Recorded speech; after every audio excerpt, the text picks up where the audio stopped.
சித்தருக்கெல்லாம் சித்தர் சிவனே போற்றி. நம்மளோட பதிவுகள்ல இதுவரைக்கும் 12 ராசிகளுக்குமான செப்டம்பர் மாத ராசி பலன்களை பார்த்துட்டு வந்தோம். இனி வரக்கூடிய பதிவுகள்ல 12 ராசிகளுக்குமான செவ்வாய் பயிற்சி பலன்களை பார்க்க இருக்கிறோம். செவ்வாய் பயிற்சியை பத்தி நம்ம எதுக்காக பார்க்கணும்? சனி பயிற்சி நமக்கு ரொம்பவே முக்கியம். ராகு கேதுக்களோட பயிற்சியும் ரொம்ப முக்கியம். அதே போல குரு பகவானோட குரு பயிற்சியும் ரொம்ப முக்கியமானது அப்படின்னு சொல்லலாம்.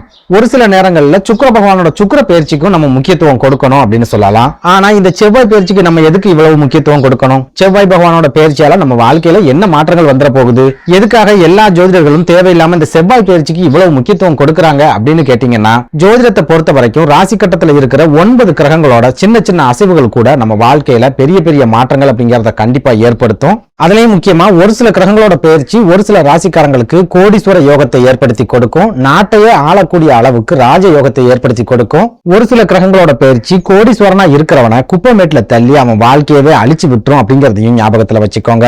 இதனால இது சாதாரண செவ்வாய் பயிற்சி தானே அப்படின்னு கடந்து போகாம உங்களோட ராசிக்கு இந்த செவ்வாய் பயிற்சி என்ன மாதிரியான மாற்றங்களை கொடுக்கும், ஏதாவது பாதிப்புகளை கொடுக்குமா அப்படிங்கறத தெரிஞ்சுக்கிறதுக்கு முயற்சி பண்ணுங்க. அதுலயும் முக்கியமா இந்த செவ்வாய் பயிற்சி உங்களுக்கு ஏதாவது பாதிப்புகளை கொடுக்கும் அப்படின்னா அந்த பாதிப்புகளை எப்படி குறைக்கலாம் அப்படிங்கறதையும் நீங்க கண்டிப்பா தெரிஞ்சே ஆகணும்.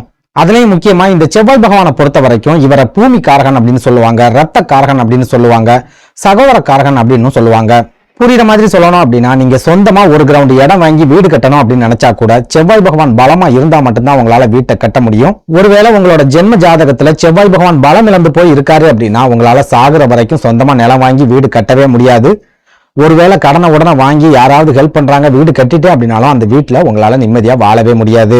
அதே போல ஒரு சில ராசிக்காரங்களை எடுத்துக்கிட்டோம் அப்படின்னா அவங்களுக்கு நிறைய பூர்வீக சொத்துக்கள் இருக்கும். தாத்தாவோட பூர்வீக சொத்து, அப்பாவோட பூர்வீக சொத்து அப்படின்னு நிறைய சொத்துக்கள் இருக்கும். ஆனா அந்த சொத்துக்களை இவங்க அனுபவிக்கணும் அப்படின்னா செவ்வாய் பகவான் மனசு வச்சா மட்டும்தான் அந்த சொத்துக்களை இவங்களால அனுபவிக்க முடியும். இவங்களோட ஜென்ம ஜாதகத்துல எல்லா கிரகங்களும் ரொம்ப பலமா இருக்குது. ஆனா செவ்வாய் பகவான் மட்டும் கெட்டு போய் இருக்காரு அப்படின்னா பூர்வீக சொத்துக்களை இவங்களால அனுபவிக்கவே முடியாது. அதையும் மீறி இவங்க அந்த சொத்துக்களை அனுபவிக்கணும் அப்படின்னு நினைச்சாங்க கண்டிப்பா நீதிமன்ற வழக்குகள், கோர்ட்டு கேஸ் இந்த மாதிரியான அலைச்சல்களை கண்டிப்பா சந்திப்பாங்க.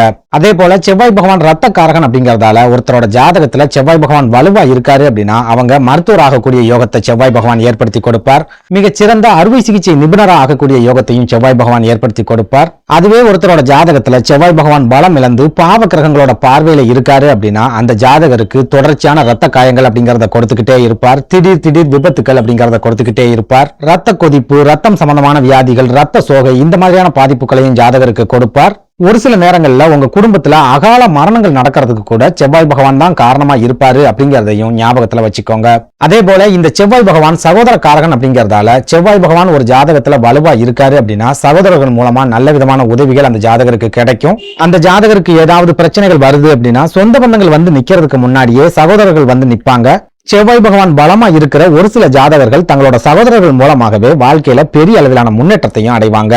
அதுவே ஒருத்தரோட ஜென்ம ஜாதகத்துல செவ்வாய் பகவான் பலம் இழந்து போய் இருக்கிறாரு அப்படின்னா அவங்களுக்கு சகோதரர்கள் மூலமா எந்த வகையிலும் லாபங்கள் அப்படிங்கிறது இருக்காது. பெரும்பாலான நேரங்கள்ல சகோதரர்கள் மூலமாவே பிரச்சனைகளையும் நெருக்கடிகளையும் சந்திப்பாங்க. ஒரு சிலருக்கு சகோதரர்கள் கூட பெரிய அளவிலான சண்டை சச்சரவுகள் ஏற்பட்டு குடும்பம் பிரிஞ்சு போகக்கூடிய ஒரு சூழல் கூட ஏற்படும். இதெல்லாம் விட முக்கியமா ஒருத்தரோட ஜாதகத்துல செவ்வாய் பகவான் கெட்டு போய் இருக்கிறாரு அப்படின்னா அவங்களுக்கு எத்தனை சகோதரர்கள் இருந்தாலும் சரி ஆபத்தான காலங்கள்ல அவங்க மூலமா ஒரு நயா பைசா அளவுக்கு கூட இவங்களுக்கு உதவிகள் அப்படிங்கிறது கிடைக்காது. சகோதரர்கள் எல்லாருமே இவங்க கிட்ட இருந்து எதையாவது புடுங்க முடியுமா அப்படின்னு தான் முயற்சி பண்ணுவாங்க. அவங்க மூலமா இவங்களுக்கு ஒரு பைசா கூட பிரயோஜனம் அப்படிங்கிறது இருக்காது. இதனால நீங்க எந்த ராசியை சேர்ந்தவங்களா இருந்தாலும் சரி சாதாரண செவ்வாய் பயிற்சி அப்படின்னு நினைச்சு இந்த செவ்வாய் பயிற்சியை கடந்து போக நினைக்காதீங்க. குரு பயிற்சிக்கும் சனி பயிற்சிக்கும் ராகு கேதுக்களோட பயிற்சிக்கும் எந்த அளவுக்கு முக்கியத்துவம் கொடுக்குறீங்களோ அதே அளவுக்கான முக்கியத்துவத்தை இந்த செவ்வாய் பயிற்சிக்கு நீங்க கண்டிப்பா கொடுக்கணும். இந்த செவ்வாய் பயிற்சி அடுத்து வரக்கூடிய 55 நாட்களுக்கும் உங்க வாழ்க்கையில என்ன மாதிரியான தாக்கங்களை ஏற்படுத்தும் அப்படிங்கறதையும் நீங்க கண்டிப்பா தெரிஞ்சுக்கணும். அதுலயும் முக்கியமா கன்னிராசியை பொறுத்த வரைக்கும் உங்களோட முயற்சி ஸ்தானம் அப்படின்னு சொல்லப்படுற 3வது வீட்டுக்கும் அஷ்டம ஸ்தானம் அப்படின்னு சொல்லப்படுற 8வது வீட்டுக்கும் செவ்வாய் பகவான் அதிபதியா இருக்காரு அப்படிங்கறதால அவரோட சின்ன அசைவுகள் கூட உங்க வாழ்க்கையில பெரிய அளவுல தாக்கத்தை ஏற்படுத்தும், பெரிய அளவுல பாதிப்புகளை கொண்டு வரும் அப்படின்னு சொல்லலாம். இதனால மத்த ராசிக்காரங்களை விட கன்னி ராசிக்காரங்க இந்த செவ்வாய் பயிற்சிக்கு ரொம்ப அதிக அளவுல முக்கியத்துவம் கொடுக்கணும். இந்த செவ்வாய் பயிற்சி காலத்துல நீங்க என்னென்ன செய்யலாம் என்னென்ன செய்யக்கூடாது அப்படிங்கறத கண்டிப்பா தெரிஞ்சுக்கணும்.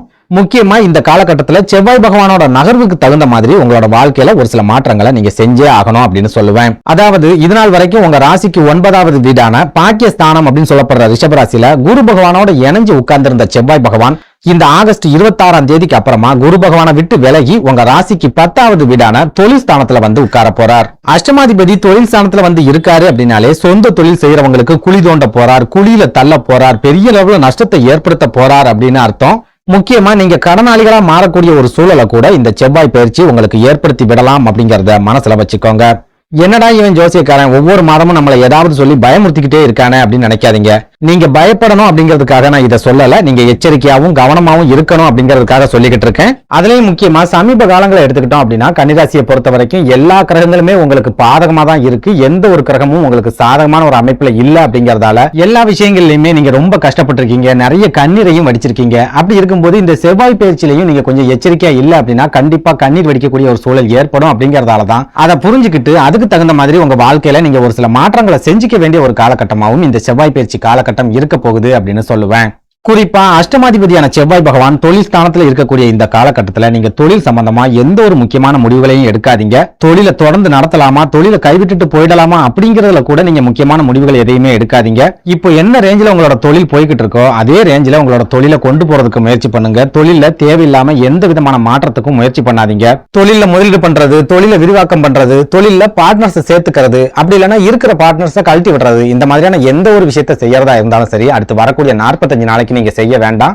சப்போஸ் நீங்க புதுசா தொழில் தொடங்கணும் அப்படிங்கிற திட்டத்தோட இருக்கீங்க அப்படின்னாலும் கன்னிராசிக்காரங்களை பொறுத்த வரைக்கும் அடுத்து வரக்கூடிய 45 நாட்கள் அவ்வளவு நல்ல விதமான காலமா இருக்காது அப்படின்னு சொல்லலாம். அடுத்ததா உத்தியோகத்துல இருக்கிற கன்னிராசிக்காரங்களை எடுத்துக்கிட்டோம் அப்படின்னா அடுத்து வரக்கூடிய 45 நாளைக்கும் நீங்க இருக்கிற வேலையை காப்பாத்திக்க முயற்சி பண்ணுங்க.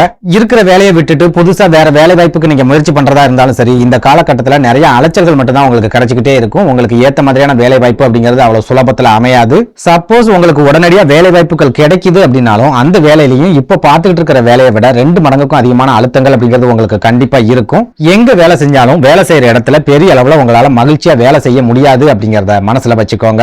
இன்னும் சொல்ல போனா உங்களோட முயற்சி ஸ்தானத்துக்கும் செவ்வாய் பகவான் தான் அதிபதி அப்படிங்கறதால அவர் உங்களை சும்மாவே இருக்க விட மாட்டார். ஏதாவது ஒரு முயற்சிகளை எடுக்கிறதுக்கு உங்களை தூண்டி விட்டுக்கிட்டே இருப்பார். தொழிலை வளர்க்கறதுக்கு நம்ம ஏதாவது செய்யணும், கடன் வாங்கியாவது முதலீடு அதிகப்படுத்தணும் அப்படிங்கிற மாதிரியான எண்ணத்தை செவ்வாய் பகவான் கண்டிப்பா கொடுத்துக்கிட்டே இருப்பார்.